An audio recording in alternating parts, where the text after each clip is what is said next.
Hey everybody, this is Death Dots and you listen to the Caffeinated Campaigns podcast, the show where we talk about the most impactful learnings and failures for anyone that touches leads, conversions, and revenue all around marketing.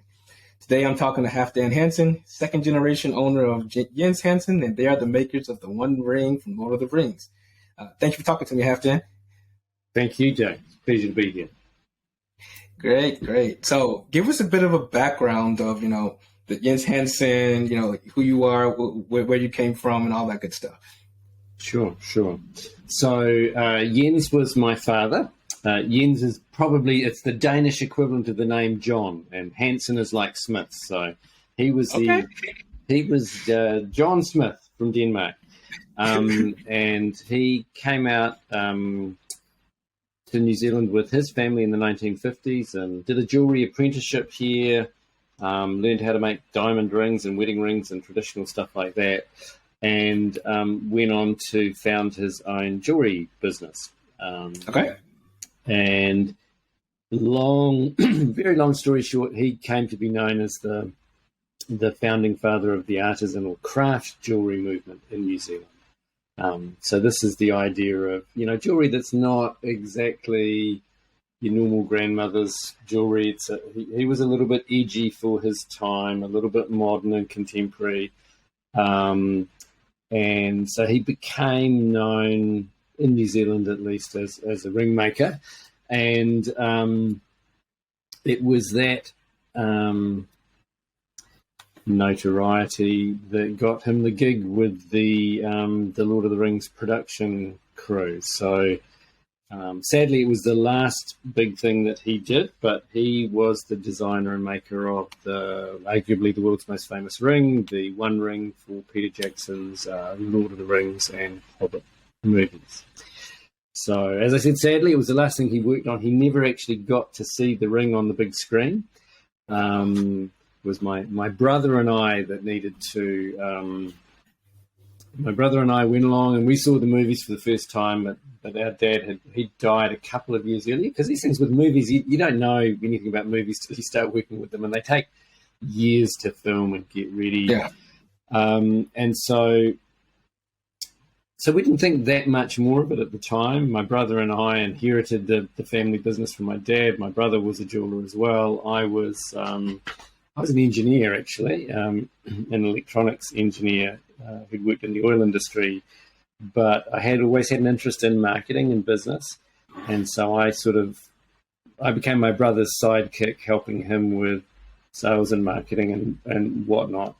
And it was about pretty much after the movies came out, people came to us and said, "Hey, you guys made the ring for the movie," because up until then it had been a secret, of course. You're all sworn to secrecy and there's all sorts of rules. But they came to us and said, "Hey, do you guys want to, make me a wedding ring, or make me I want a Lord of the Rings ring?" Actually, they didn't say a wedding ring to start with. They said just, I want a ring from you guys, like the ring in the movies. And so we blithely went about making replicas of the ring for people. And we were very happy at our newfound business. And we were early adopters of technology because of my engineering background, and we've been on the web since about 2001 or something. We've been more than 20 years on the web.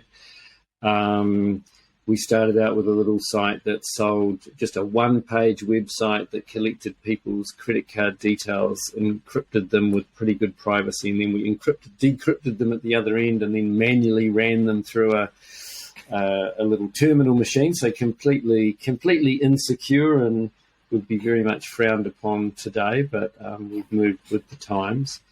But probably about 3 years in, we got out of the blue, a very nasty, scary letter from New Line Cinemas lawyers saying, "Guys, you can't sell the One Ring. The One Ring is intellectual property of us and everything related to it. So please cease and desist and stop doing that." And that was a real shock for us, and a big lesson. So, that's a big lesson number one is understand a little bit about copyright and intellectual property and what is yours and what isn't yours and what you can and can't say. So we got advice, and we obviously agreed that was the intellectual property, and we agreed that what we would do is refer to the rings that we made and sold to people as the Jens Hansen movie ring or the replica ring. It doesn't have quite the same ring to it, obviously, as the one ring, but that's why those things are important. So yeah, big lesson number one is, if you've got a product, you've got to own it, at least know what you can and can't claim about the product. Yeah. So it turned out, of course, that people still wanted to come to us for that. And if we fast forwarding through 10 or so years, when the Hobbit movies came out, we were approached by the Weta Company in Wellington, New Zealand, who were license holders from New Line Cinema, then Warner Brothers, and they actually came to us and said, "Hey, we want your ring shape, the shape of the ring that you made for the movie, which was our shape, and we want your name on it." And so we are now suppliers to Weta of the official The One Ring. So we went legit, if you like. All right. And so we still make our movie ring replicas, but we sort of understand the difference. And I think the other thing that we have come to understand that's really important with an online business is, are you making something that anybody actually wants and cares about? And is it actually unique? Because it's no good making the same thing that someone else makes, because if you have to compete on price or volume, it's likely that you are not going to be in a position to compete effectively, especially because the World Wide Web has meant that your claims and products are now in competition with everybody in the world. So it's not like in the old days when you were in a small town and you were the only jeweler in town. These days you're competing with everybody, so you've got to have a unique selling proposition, and that unique selling proposition has to be something that is unique, and it's got to be unique, and then but it also has to be, there's a so what, it's unique, and people have to care about it, and people have to believe that you can deliver that thing. And speaking about uniqueness, you all sell rings in like custom Elvish language, right? Yes, yeah. So obviously there's a kind of script in the movie, which again that is the official script in the movie, and we don't mess with that. That's another copyright kind of thing. But we do things. We have people come to us and they want all sorts of weird and wonderful things on their ring. So we have found that the combination of our ring from the makers of the ring in the movies, with it's personalization, I guess, that's a buzzword that you'll hear about, and people want to personalize their product, but they still want their product to be cool and have some sort of backstory. Yeah. So I guess, and we see that with the major brands, especially clothing brands, I guess, whether it's a collaboration or a collaboration is kind of a form of personalization. I guess it makes it a bit special and unique. But then if you're actually getting something made for you that is cool and desirable, but has an element of personalization, people really like that as well. So we're finding that people love buying jewelry from us, but it's being personalized with some engraving, whether it's a name or a special message. And we'll do things like we can engrave things in, I don't know, Chinese or Hebrew or anything like that. So I think that's another important thing on the web is, if you can provide personalization in a cost-effective way, people really dig that, and that is the trade-off, because what we're doing is we're actually selling our own product. We're not selling. We're actually selling a physical product, but we make it ourselves. So that has some advantages and disadvantages. I mean, so there are some things that we just can't do and can't compete at. But again, we're in a stronger position than someone who is just selling someone else's product. And we have much more control of the output, the customer journey, the final product, all of that. Yeah. And I would say, it's a premium product, and you can charge a premium price for it for that reason. It's like, hey, we're not reselling, we're not drop shipping. We're like, hey, we are selling a unique thing that we own, and it's our product. Yeah, totally. I mean, we can control the quality of it, and I mean, it goes without saying that one of the things that we learned along our journey when we were talking to marketers and other people is, about obviously the importance of reviews and service quality. And one of the big things we find, one of the things that's really hard, is that everybody says their service quality is great, right? Yeah. And so it's really hard to prove that.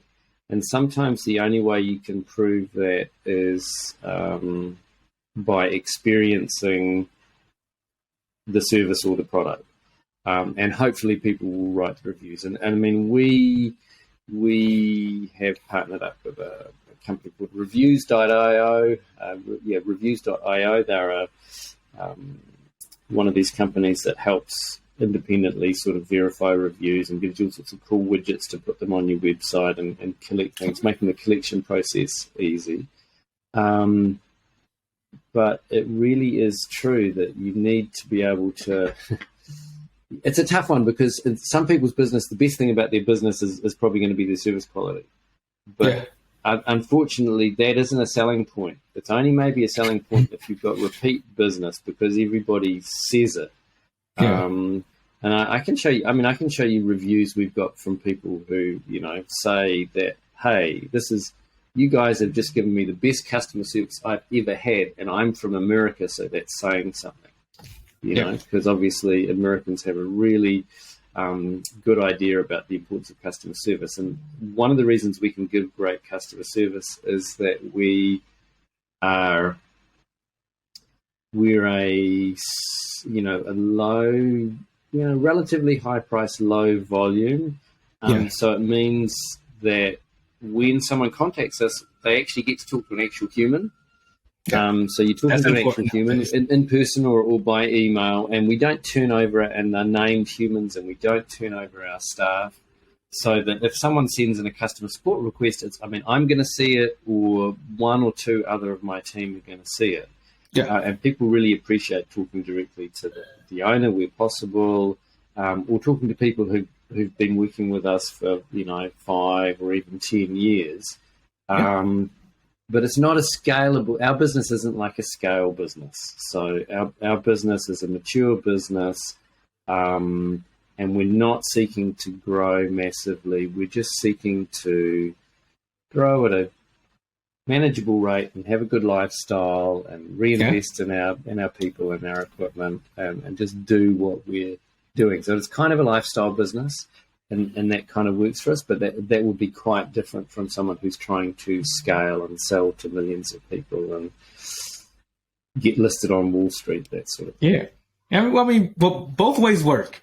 Like if somebody's passion is growing a business, then they're going to do that scale thing. If somebody's passion is that product, then they just want to be able to build and sell that product and be able to maintain what they want to live. So I always say, like, hey, what do you want to get out of that business, and shoot for that. Don't let anybody else tell you, what you should do, what your goals are. Like, what do you want to get out of it?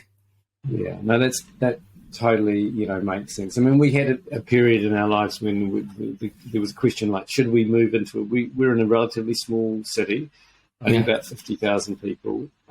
We do get some tourists, which is great. But there was a suggestion, well, we should move to a bigger city, open another store, another branch. And we just kind of realized it would, there's so much work managing people, staffing the store, training them up, we made the decision that, look, we're just going to stay where we are, but we're going to invest our efforts into making the web, a primary vehicle for us, because it is possible for us to custom make something for people, use the power of the internet to video, email, and ship all around the world. We can ship to most places around the world. So that's really worked out well for us. So as a consequence, what's happened is that the internet side of our business has gone from being about 5 or even 10% of our business, and now it's probably more than 2/3 of our business. Wow.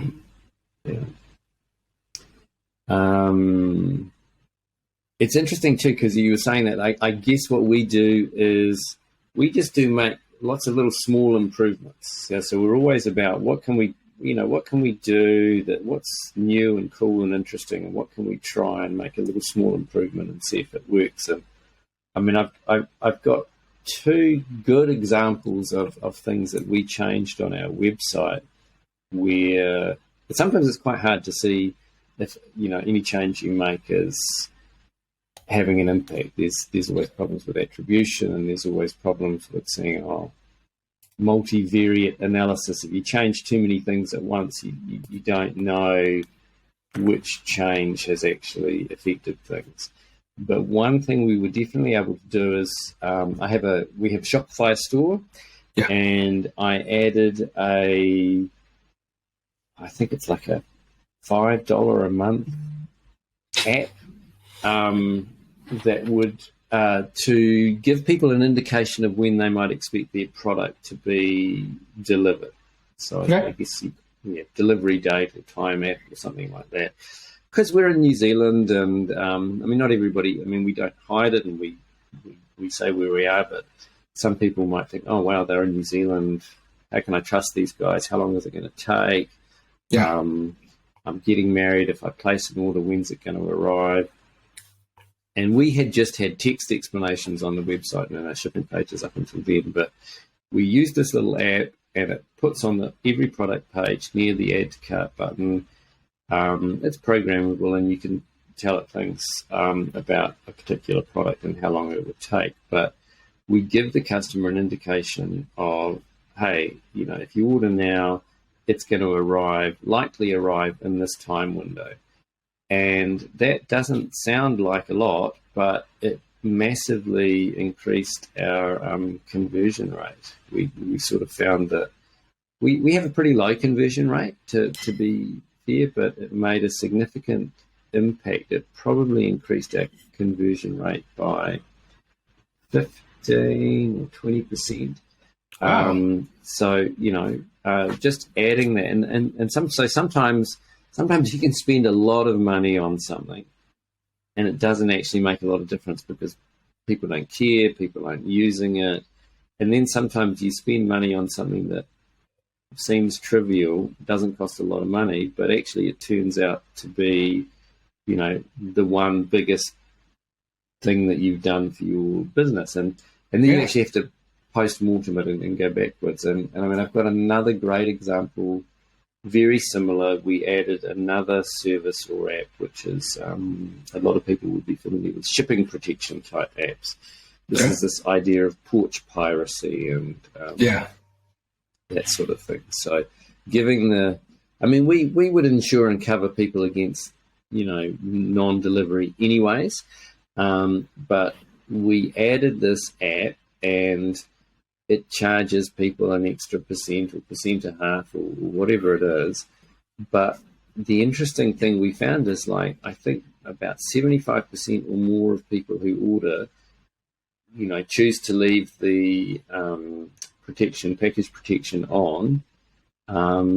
And we noticed as well, it doesn't just, that revenue goes to the company who provides the service. It's kind of like insurance. But what we found is, again, it increased our conversion rate by a similar sort of number as the other app. So these two little services that we were just pretty much able to add with a push of a button on Shopify significantly increased our conversion rate, I think because it was giving customers confidence that the product when the product would arrive, and that the product would arrive, and that they would be safe and covered, because people want to be, protected against loss.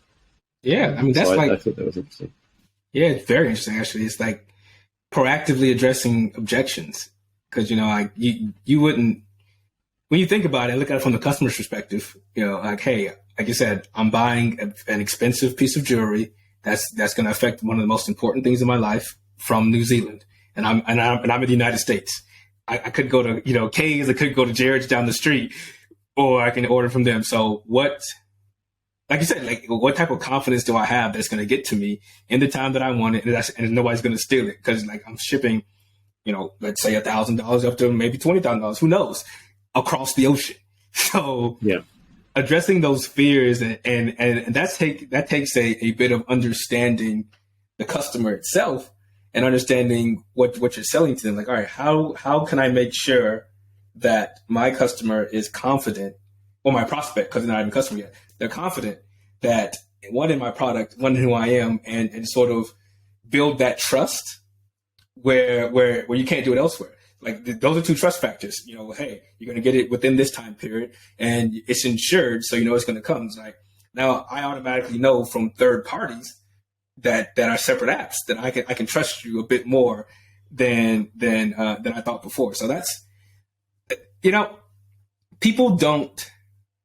You can't quantify, like from a dollar perspective, people's emotions, and I feel like that's sort of what you learned in that. Is like you had a $5 app to say shipping. You had another app to do insurance, and that's you're basically making people feel better about interacting with you, and you can't quantify people's emotions. It's like exactly what you said. You could use a $5 something that's really cheap and have a massive impact on your business, and spend $1,000 something and it does nothing. It all depends on what you're doing there. Yeah. So I mean, I think it's sometimes that's why I find a bit of safety sometimes in doing things organically and doing small things rather than big, massive things. Yeah. But at the same time, sometimes it means that I've been reluctant. Sometimes I've been reluctant to do big ticket items because the risk of getting it wrong seems bad. But then some things I've sort of realized in hindsight, well, if I'd done that earlier, there are things you always sort of think, oh, geez, we've been online for 20 years. So, I mean, if I'd done this and that and all the other things that we've learned earlier, I'd be a lot better off. So, you can't change history and look back. But I think taking action early and fast, and then if it doesn't work out, being prepared to change and do something else is better than just spending years thinking about doing something and never doing it. Yeah, analysis paralysis. Yes, yeah. Exactly. I've taken the stance of, I call it ship at 75. So like if I'm 75% confident in something, I'm going to push it out, because trying to get the rest of that confidence level is going to take 10 times as much work. Yeah, totally. And that's your 80-20 rule, or your Pareto rule, or whatever.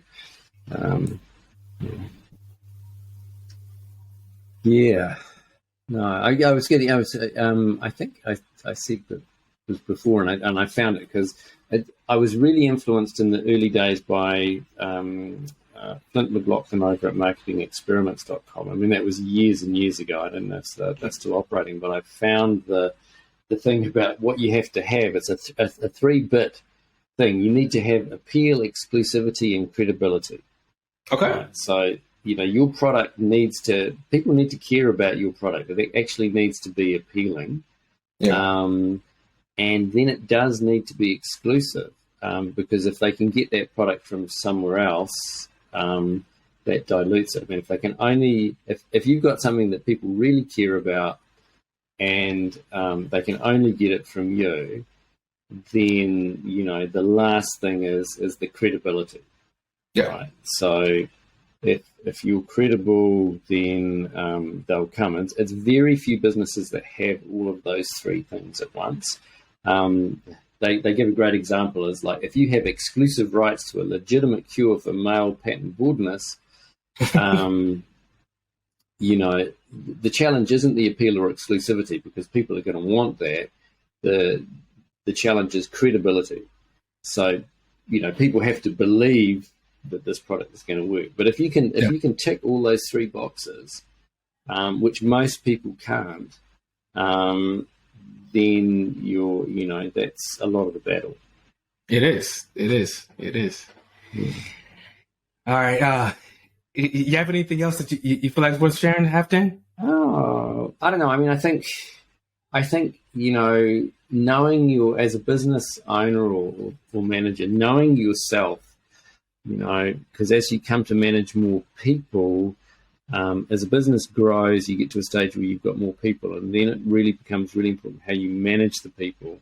Yeah. And managing the people is often about knowing yourself. I mean, I know for myself, I'm the sort of person who likes everything to be nice, and I like to avoid conflict and whatever. But if and one of the things that it doesn't really apply so much in the US, but over here in New Zealand, you can't just fire someone on your team because you realise you've made a bad hire, or you don't like them, or you're having a bad day. Yeah. Or if you did try and do that, you'd end up in the law courts with an employment law penalty. So it is difficult to get round when you made a bad hire. But at the same time, what I've learned is that, I've made a few bad hires over the years. In hindsight, I should have acted sooner.